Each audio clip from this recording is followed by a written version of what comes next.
You just ran a brilliant appeal and money came in from 80 kind people, and 6 months later you want to write and thank them again or tell them what their gift achieved, and you realize you do not actually know who half of them are. The names are scattered across a bank statement, an old email, a scrap of paper by the kettle, and a memory that has already started to fade. That lost list is one of the quiet tragedies of small charity life, because those people wanted to help you and you have no easy way to reach them again. The good news is that fixing it costs almost nothing. A simple, well-kept record of your donors is one of the most powerful and least glamorous tools a charity can own, and you do not need expensive software to build one. This video is a practical, friendly guide to setting up and looking after a simple donor database, even if that database is nothing more than a spreadsheet, so that every supporter is remembered, thanked, and kept close. One honest note first, this is educational content only. We are not affiliated with anything, and nothing here is legal advice, so always follow the data protection rules where you are and treat people's personal information with care. Why your records matter more than any software? It is tempting to think that good donor management is about buying the right system, but the truth is far simpler and far cheaper, because what matters is not the software, it is the habit of writing things down and keeping them tidy. A charity with a humble, well-kept spreadsheet that everyone updates will run rings around a charity that bought an expensive database and never filled it in. Your records are your memory, and the charity that remembers its supporters, who they are, what they gave, and when you last spoke, can thank them properly, ask them thoughtfully, and make them feel known. That feeling of being remembered is worth more than any feature list. So before you spend a penny, get the basics right, because the most sophisticated system in the world is useless if it sits empty, and the plainest one is priceless if it is kept up to date. Start with the discipline and let the tools follow later. A spreadsheet is a perfectly good start. Let us take the pressure off right away. You do not need to buy anything to begin. A single spreadsheet with one row for each donor and a column for each thing you want to remember is a completely respectable donor database, and it is how a great many charities run for years. It is free, it is familiar, and you almost certainly already have it. Give it one clear home in a shared drive so the right people can reach it, and make sure it is backed up automatically so a lost laptop never means a lost list. Resist the urge to make it clever. No fancy formulas you will not maintain, just clean columns and honest rows. The goal is something anyone in your charity could open and understand in a minute. When you outgrow it, and one day you will know, because moving good, clean data into a proper system is easy, while rescuing a mess is not. So begin plainly and begin today. The fields worth tracking. The heart of your database is the columns you choose, so pick them with a little thought. At the very least, you want each person's name and how to reach them, a note of how they have given and when, and the amounts so you can see their history at a glance. Add a column for their contact preferences, how they are happy to hear from you, and whether they have consented to be contacted at all, because this both respects them and keeps you on the right side of the rules. Leave yourself a notes column. That humble field is where the gold lives. A mention of the work they did, the fact they lost someone to the cause, the reason they first gave. Do not go overboard. A database with 50 columns nobody fills in is worse than one with 8 that are always current. Track what you would actually use to thank people and to ask them well, and leave the rest.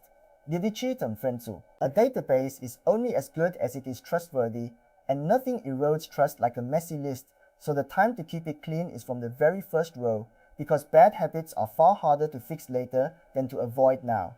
Agree one format for everything, how you write dates, how you record amounts, how you enter a name, and then stick to it, so the whole team enters data the same way. Never let the same person creep in twice. Check before you add someone new, and merge duplicates the moment you spot them. When something changes, a new address, a new surname, update the existing row rather than piling a new one on top. And fix errors the instant you see them. A wrong email caught today is a thank you delivered next month. A clean list is a calm list, and a calm list is one you will actually trust and use. Look after people's data. When you keep records of real people, you take on a real responsibility, so handle their information with the care you would want for your own. The simplest rule is to hold only what you genuinely need, because every extra detail is something else to protect and something else that could go wrong. Keep the file secure, limit who can open it, use a password, and never email the whole list around casually.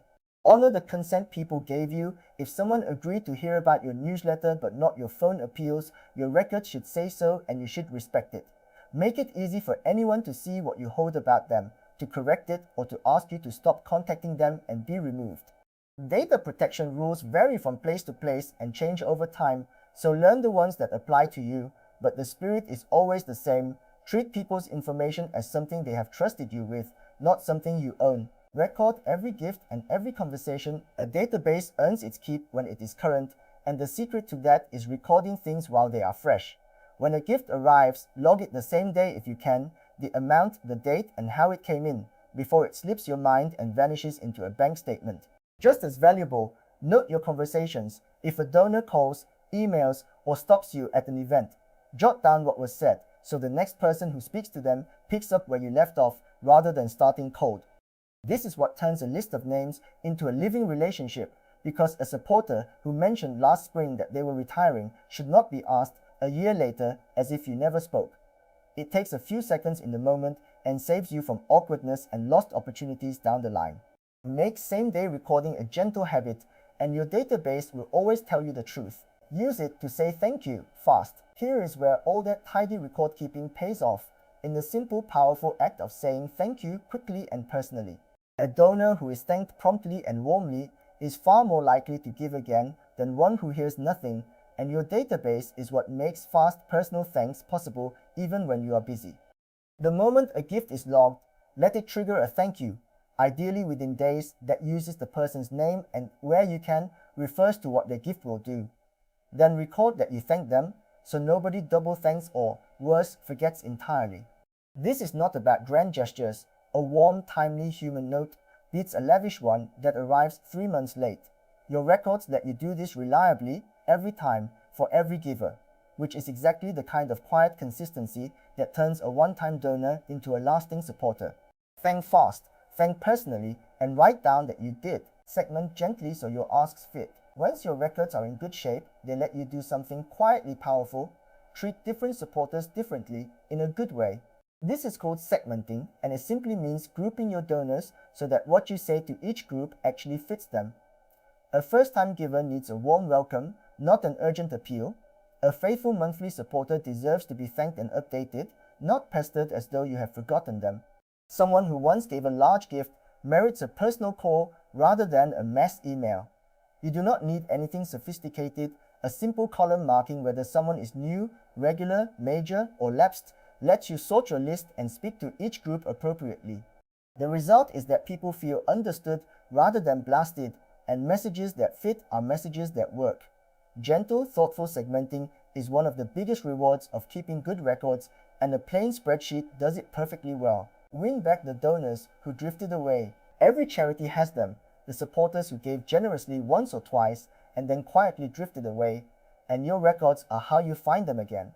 Most lapsed donors did not fall out with you. Life simply moved on, and a great many would happily give again if you reached out warmly and reminded them why they cared. So use your database to spot who has not given in a while, then get back in touch, not with a guilt trip, but with a friendly hello and some genuine news of the good their past support helped achieve. Show them the difference they were part of and offer an easy way back in. Winning back a lapsed friend is very often easier and cheaper than finding a brand new one. And it starts with simply knowing who they are and when they last gave. That knowledge lives in your records, so a well-kept list does not just hold your donors, it quietly hands you back the ones you are about to lose. Simple habits that keep it alive. A donor database is not a thing you build once, it is a thing you keep. And the difference between a treasure and a graveyard is a few small habits. Update it as you go, in the moment, rather than promising yourself a big catch-up that never comes. Set aside a little time each month to tidy it, scan for duplicates, fix anything odd, and add what has slipped through. Decide who owns it, one person who makes sure it stays healthy, because a database that is everyone's job is quickly nobody's. And back it up so a spilled coffee or a failed laptop is a shrug rather than a disaster. None of this is hard. It is just consistent, and consistency is the whole game. Look after your list in these small ways and it will grow year on year into one of the most valuable assets your charity owns, a living memory of everyone who ever chose to help you. Quick recap, let us bring it together. Your donor records matter far more than any software, because a well-kept list you actually use beats an expensive system sitting empty. A simple spreadsheet is a perfectly good start, so choose your columns with care, track names, contact details, giving history, preferences, and a notes field for the human detail, and keep it clean from the very first row. Look after people's data as something they trusted you with, record every gift and conversation while it is fresh, and use all of it to say thank you quickly and personally. Segment gently so your messages fit, use your records to win back the donors who drifted away, and protect the whole thing with a few small habits, updating as you go, tidying monthly, and backing it up.